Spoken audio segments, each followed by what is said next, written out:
ವೀಕ್ಷಕರೇ ನಮಸ್ಕಾರ. ನಾನು ನಿಮ್ಮ ಸಿ ಎಚ್ ನಾರಾಯಣಸ್ವಾಮಿ, ವೀಕ್ಷಕ ಕನ್ನಡ ನ್ಯೂಸಿಂದ. ವೀಕ್ಷಕರೇ, ಇವತ್ತು ನಿಮ್ಮ ಗಮನಕ್ಕೆ ಒಂದು ಔಷಧಿ ವಿಚಾರವನ್ನು ತರ್ತೇನೆ. ಅದು ಯಾವುದಪ್ಪ ಅಂದರೆ, ದಿನ ಬೆಳಗ್ಗಾದರೆ ಟಿ ವಿ ಒಳಗಡೆ ಅಮೃತ ನೋನಿ ಕುಡಿಯಿರಿ, ನಿಮ್ಮ ಶುಗರು ನಿಯಂತ್ರಣಕ್ಕೆ ಬರೋದಿಲ್ಲ, ವಾಸನೆ ಆಗ್ಬಿಡುತ್ತೆ ಅಂತ ಹೇಳ್ತಾರೆ. ಅದರಲ್ಲಿ ಕೂಡ ಕೆಲವು ಹೆಣ್ಮಕ್ಳು ಸಹ ನಾವು ಅಮೃತ ನೋನಿ ಕುಡಿದ ಮೇಲೆ ನಮ್ಗೆ ವಾಸಿ ಆಯಿತು ಅಂತ ಕೂಡ ಹೇಳ್ತಾರೆ. ಅದೆಷ್ಟರ ಮಟ್ಟಿಗೆ ಸುಳ್ಳು ನಿಜ ಅಂತೂ ನಮಗಂತೂ ಗೊತ್ತಿಲ್ಲ. ಆಮೇಲೆ ಕೆಲವು ಗಣ್ಯ ವ್ಯಕ್ತಿಗಳು ಸಹ ಈ ಅಮೃತ ನೋನಿ ಪರವಾಗಿ ಮಾತಾಡ್ತಾರೆ. ನೋಡಿ, ಇದು ಅಮೃತ ನೋನಿ ಬಾಕ್ಸ್ ನೋಡಿ. ಇದರಲ್ಲಿ ಎಲ್ಲಿ ಆದರೂ ಕೂಡ ಕನ್ನಡ ಇದೆಯಾ? ಇದು ತಯಾರಾಗೋದು ಕೂಡ ನಮ್ಮ ಕರ್ನಾಟಕದಲ್ಲಿದೆ. ಇದನ್ನು ಕುಡಿತಕ್ಕಂಥವರೆಲ್ಲ ಇಂಗ್ಲಿಷ್ ಮೀಡಿಯಮಲ್ಲಿ ಓದಿರೋರಲ್ಲ, ಅವರು ಇದ್ರ ಮೇಲಿರೋದನ್ನ ಏನಂತ ಗುರುತಿಸ್ಕೋಬೇಕೆಲ್ಲ ಇಂಗ್ಲೀಷ್ನಲ್ಲಿನೇ ಇದೆ.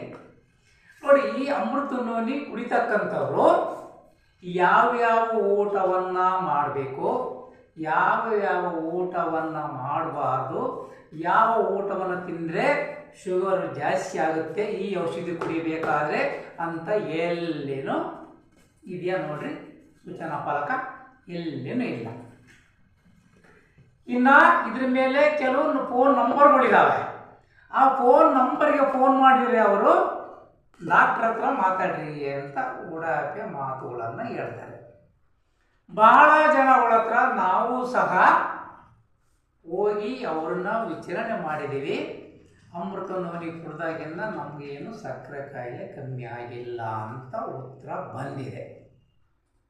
ಅವರವರ ವಿಚಾರಕ್ಕೆ ಬಿಟ್ಟಿದ್ದು, ಇದನ್ನು ಕುಡಿತಕ್ಕಂಥದ್ದು ಬಿಡೋದು. ಆದರೂ ಸಹ ಈ ಬಾಕ್ಸ್ ಮೇಲೆ ಯಾಕೆ ಕನ್ನಡ ಅಕ್ಷರಗಳು ಕಾಣ್ತಾ ಇಲ್ಲ, ಕನ್ನಡಕ್ಕೆ ಯಾಕೆ ಈ ಬಾಕ್ಸ್ ಮೇಲೆ ಮಾನ್ಯತೆ ಕೊಟ್ಟಿಲ್ಲ ಅನ್ನೋದು ಪ್ರಶ್ನೆ. ಇದು ಕನ್ನಡ ನಾಡೋ, ಕರ್ನಾಟಕನೋ, ಇಲ್ಲ ಬೇರೆ ಯಾವುದನ್ನ ರಾಜ್ಯನೋ, ಬೇರೆ ಭಾಷೆಯ ರಾಜ್ಯನೋ? ಇದ್ರ ಮೇಲೆ ಫುಲ್ಲು ಇಂಗ್ಲಿಷ್ ಅಕ್ಷರಗಳೇ ಇದೆ. ಇಲ್ಲಿ ಪರಭಾಷೆಯನ್ನು ವಿರೋಧ ಮಾಡ್ತಕ್ಕಂಥ ಸಂಘಟನೆಗಳನ್ನು ಸಹ ನಾವು ಕಾಣ್ಬೋದಾಗಿದೆ. ಆದರೆ ಕನ್ನಡ ಪರ ಸಂಘಟನೆಗಳು ಈ ಅಮೃತ ನೋನಿ ಮೇಲಿರ್ತಕ್ಕಂಥ ಇಂಗ್ಲಿಷ್ ಪದಗಳಿಗೆ ಯಾಕೆ ವಿರೋಧ ಮಾಡ್ತಾ ಇಲ್ಲ? ಕೆಲವೊಮ್ಮೆ ಇಲಾಖೆಗಳಲ್ಲಿ, ಅಂಗಡಿಗಳಲ್ಲಿ ಇಂಗ್ಲಿಷ್ ಪದ ಇದ್ದರೆ ಫಸ್ಟಿಗೆ ಅದರ ಮೇಲೆ ಬಸಿ ಬೆಳೀತಕ್ಕಂಥವ್ರು ಇವತ್ತು ಎಲ್ಲಿ ಹೋಗಿದ್ದಾರೆ? ಅವ್ರಿಗೆ ಇದು ಕಾಣ್ತಾ ಇಲ್ವೇ, ಗಮನಕ್ಕೆ ಬಂದೇ ಇಲ್ವೇ?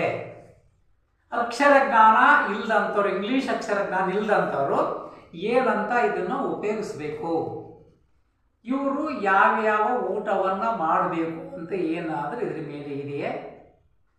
ಇದ್ರ ಬಗ್ಗೆ, ಇದ್ರ ಪರವಾಗಿ ಮಾತಾಡ್ತಕ್ಕಂಥ ಗಣ್ಯ ವ್ಯಕ್ತಿಗಳು ಈ ಮಾಲೀಕರಿಗೆ ಯಾಕೆ ತಿಳುವಳಿಕೆ ಹೇಳಿಲ್ಲ? ಅವರು ಸಹ ಕನ್ನಡದವರೇನೆ, ಅವರೇನು ಹೊರದೇಶದಿಂದ ಬಂದಿರತಕ್ಕಂಥವ್ರಲ್ಲ. ಅದರಿಂದ ಈ ಅಮೃತ ನೋನಿ ನಿಜಕ್ಕೂ ಇದು ಕರ್ನಾಟಕದಲ್ಲಿನೇ ಉತ್ಪತ್ತಿ ಆಗ್ತಾ ಇದ್ರೆ, ಇನ್ನು ಮುಂದೆ ಅದನ್ನು ಇದರ ಮೇಲೆ ಇದರ ಮಾಲೀಕರು, ಇದರ ಸಿಬ್ಬಂದಿ ಮತ್ತು ಕನ್ನಡ ಪರ ಸಂಘಟನೆಗಳು ಇದರ ಪರವಾಗಿ ಮಾತಾಡೋರು ದಯವಿಟ್ಟು ಇದರ ಮೇಲೆ ಕನ್ನಡ ಅಕ್ಷರಗಳನ್ನು ಮುದ್ರಣ ಮಾಡಬೇಕಾಗಿದೆ. ಹಾಗೂ ಇದನ್ನು ಉಪಯೋಗಿಸೋ ರೀತಿ ಹಾಗೂ ಯಾವ ಊಟವನ್ನು ಬಿಡಬೇಕು, ಯಾವ ಊಟವನ್ನು ಮಾಡಬೇಕು, ಶುಗರು ಅಂದರೆ ಸಕ್ಕರೆ ಕಾಯಿಲೆ ನಿಯಂತ್ರಣ ಬರೋಕ್ಕೆ ಅನ್ನೋದನ್ನು ಮುಂದಿನ ದಿನಗಳಲ್ಲಿ ಈ ಬಾಕ್ಸ್ ಮೇಲೆ ಮುದ್ರಣ ಮಾಡ್ತಾರೆ ಅಂತೇಳಿ ಕಾದು ನೋಡಬೇಕಾಗಿದೆ. ಕನ್ನಡ ಪರ ಸಂಘಟನೆಗಳು ಸಹ ಇದರ ವಿರುದ್ಧ ಧ್ವನಿ ಎತ್ತಬೇಕಾಗಿದೆ. ಜೈ ಹಿಂದ್, ಜೈ ಕರ್ನಾಟಕ. ಪ್ರಿಯ ವೀಕ್ಷಕರೇ, ನಮ್ಮ ಚಾನಲ್ ನಿಮ್ಗೆ ಇಷ್ಟವಾದಲ್ಲಿ ಸಬ್ಸ್ಕ್ರೈಬ್ ಮಾಡಿ, ಲೈಕ್ ಮಾಡಿ, ಶೇರ್ ಮಾಡಿ. ಪ್ರಿಯ ವೀಕ್ಷಕರಿಗೆ ಯಾವುದೇ ತೊಂದರೆ ಕೊಟ್ಟರೆ, ಯಾರಿಂದ ತೊಂದರೆ ಆದರೂ ಸಹ ದಯವಿಟ್ಟು ನಮ್ಮ ಆಫೀಸ್ಗೆ ಬಂದುಬಿಟ್ಟು ತಮ್ಮ ಅನಿಸಿಕೆಗಳನ್ನು ಹಂಚಿಕೊಳ್ಬೇಕಾಗಿದೆ. ನಮಸ್ಕಾರ.